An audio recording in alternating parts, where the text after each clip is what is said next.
everybody, to this Friday evening's live version of an American fundraiser in Australia. I am so happy to be with you tonight. It's actually my day, and I'm sorry, so sorry. I'm actually sitting in what is my makeshift office here in Australia. For the first time in a very long time, it was a very gloomy day out here today. And so because of that, I am sitting inside my office and I don't have an exotic location, and I certainly don't have exotic sunglasses, but I do have my glasses, so I'm going to put those on. I wanted to come to you today and share with you some really interesting thoughts around my experiences here in Australia. It's coming to a close. I will be leaving here on June 15th, and I will be headed back home to the United States. But, you know, it's been rather interesting. I've been in fundraising now for about 25 years. I started in 1994 as a fundraiser doing door-to-door canvassing. And as a result, there are some parallels with my time here in Australia. And it's been rather interesting. You know, over the last decade or so, I have been, we all have been indoctrinated with the fact that fundraising is about relationships. Transactional fundraising, in some senses, is seen as detrimental or bad. Fundraising needs to be transformational or focused on major gift work. And my experiences here really have led me to believe that I don't know if I believe that anymore. That's what it's led me to believe. In essence, a lot of what is happening here in Australia is focus on face-to-face fundraising, which is the canvassing, although they're doing it in shopping centers and such, and on street corners, much like the UK model. In addition to that, telemarketing is a huge component of development programs. Direct mail is a significant portion of that as well. And digital strategies are very, very critical. Now, they don't focus as well on major gifts, although that is coming around in this country, and some of the top organizations do a fine job of major gift work. What they say about Americans is that Americans are the gold standard of relationship building and major gift work. However, a lot of my clients are smaller to mid-size, probably like yourself. And what I'm not seeing with my clients, and type into the comments box below, hi from San Antonio, Texas. Is that's Beth. So I'm using Be Live today. So it doesn't say who the comment is from on Be Live. That's just awful. So I have to go to my phone and say, who is commenting here? Isn't that something? I don't like Be Live. So in Australia, what they are doing is, and the interesting piece about this is that when they are standing on street corners and when they are actually appealing to people in shopping plazas, they are signing people up not for one-time gifts, but for what they call regular giving. And in our world, regular giving, no, that's kind of imperialistic, isn't it? In the United States, regular giving to us is probably a one-time donation. Regular giving to them is monthly ongoing sustainer support. They are enrolling people right from the get-go, their first gift, into a monthly giving program. And monthly giving has been going on for quite some time here in Australia, as opposed to what's been happening in the United States. So imagine that. They are building vast, broad bases of small donors, small giving donors, $25, $50, whatever they are, into monthly giving programs. And so they're doing a lot of tremendous work with donor acquisition. So they are building those very, very broad reached donor bases, very, very heavy on the bottom. And, when I think back to one of my first books, and I'm rambling here off topic, but one of my first books was, I think it was Achieving Excellence in Fundraising. Someone out there type in what, I think it was Hank Rosso. Now I'm really going back, because if I was back in the United States, I would just look back at my bookshelf, who basically talked about, the donor pyramid. And I see folks who say that the donor pyramid is in fact dead, and that now it's a circle or something, and people come in different ways. And I would say, after being here, I would say that donor pyramid is very well and alive and is very critical. And you actually need transactional and transformational fundraising. So with that, I'm going to share with you some thoughts, a case study around an organization that I studied in regards to multi-tiered fundraising campaigns and how they're actually doing them in Australia. So, they use a lot of digital tactics, and I'm just checking to see who's on and watching, because a few of you are. They're using some digital tactics along with email and direct mail. So here's an example of one particular group. How many of us out there actually have pop-ups on our websites? If you can type into the comments box whether or not you actually use any kind of website pop-up. And you've heard me talk about these a lot over the last couple of weeks, because they are used very, very heavily here in Australia. So if you go to my website, it's not a really good pop-up, but I'm working on it as we speak. You will see a pop-up comes up and asks you for your email address to download a particular paper. You'll get an ebook from me. In some cases, some examples of pop-ups that are being used are things like surveys. So you may want to have some kind of a preference survey. If you're in the animal rights organization, perhaps you want to ask about dogs or cats or what have you. Other organizations have been using quizzes, polls, petitions. So they have some kind of interactive or engaging method of a pop-up when folks go to their website. So when people take the quiz, or when they fill out the petition, then their name, their contact information gets collected, and then from there you can actually custom tailor, personalize the communication streams that go out to them. So once they get their emails, their contact information, they start a program of engagement emails and fundraising emails. So that goes on for about 8 or so weeks. And how do they end this? Well, now after doing pop-up digital emails, and then now they move into telemarketing. So for instance, this particular organization that I did a case study on, essentially would then, if folks hadn't made a donation through the fundraising emails, then their names would be put into the telemarketing program, and a phone call would be made out to them.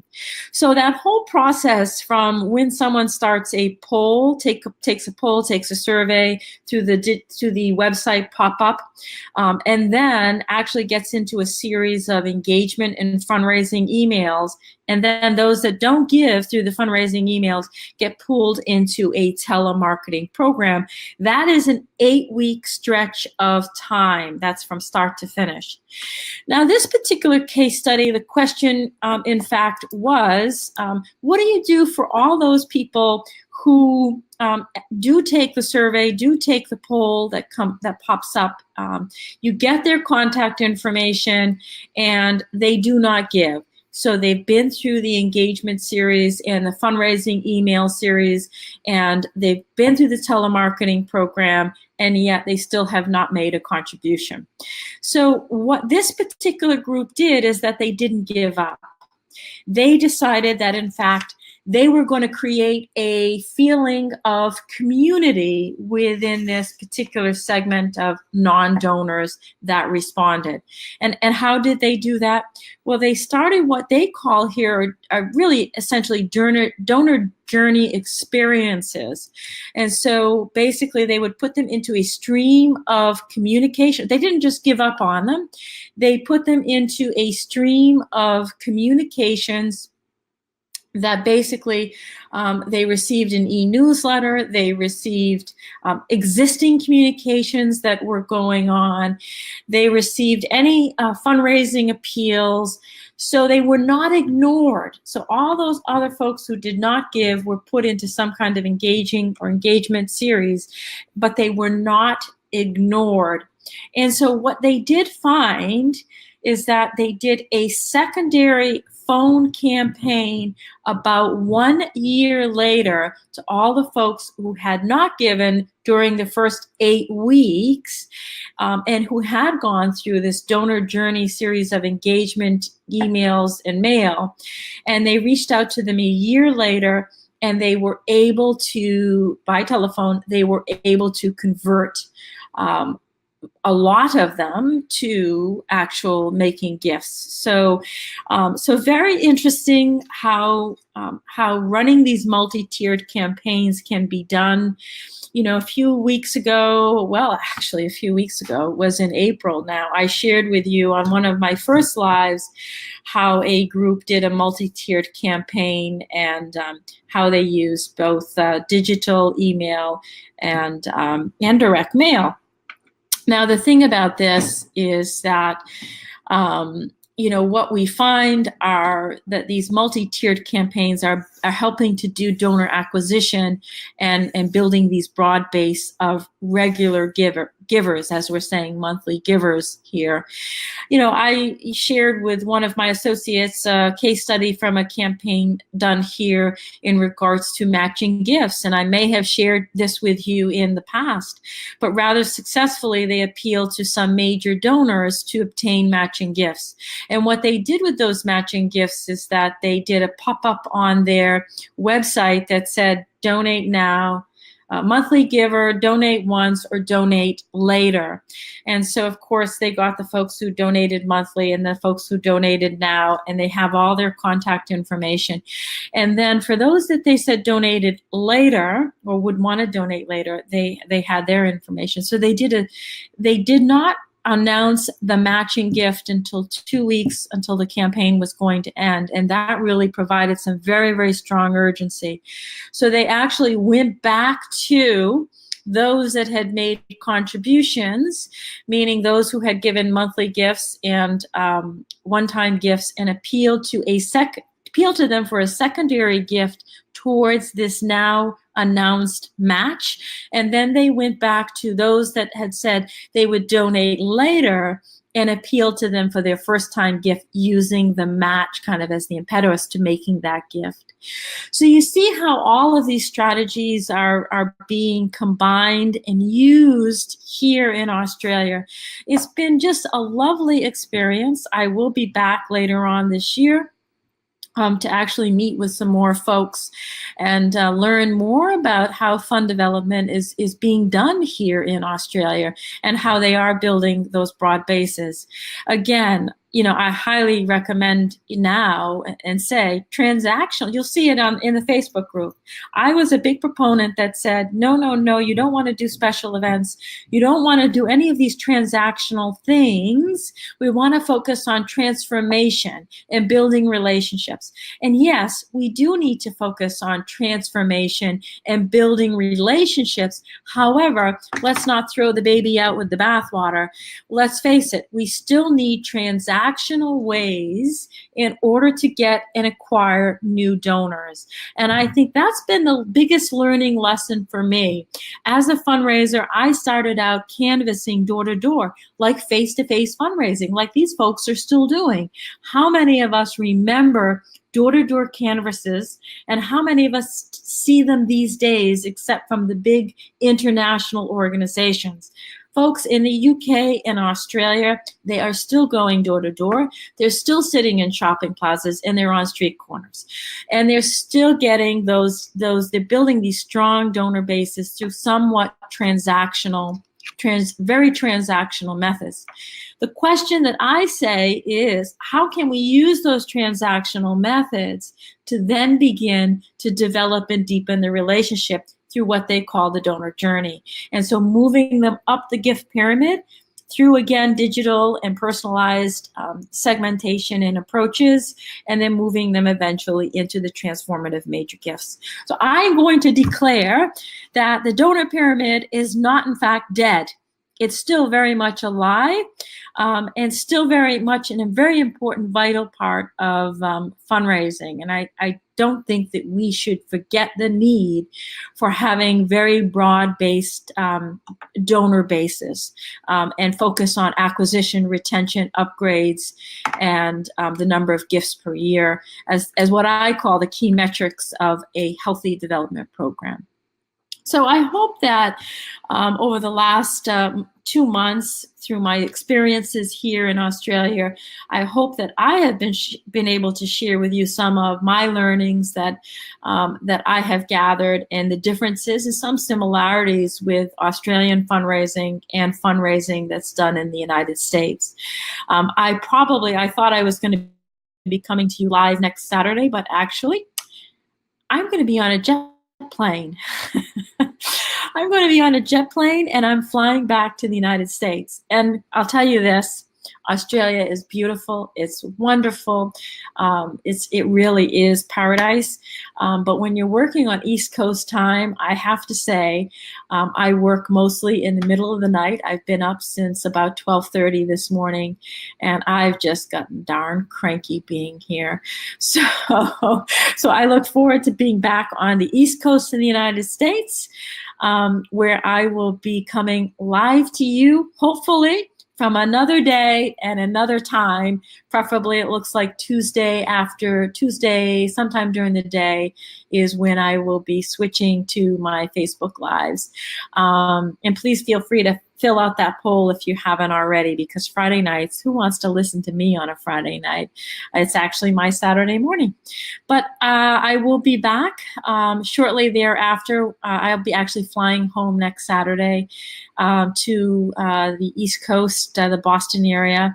And so I will not be coming to you live unless you want me to come to you live from an airport. But I look forward to being live with you next when I am back in the United States. And I think I do a monthly Q&A, and I think that's what may be next on the next topical area when I get back for my next live. But I will miss you all, and I hope that you have a great week fundraising. I'm actually headed out for a little rest and relaxation. But I look forward to seeing you all and participating in the Facebook group and seeing you when I get back to Massachusetts in 1 week's time. So have a great week, everyone.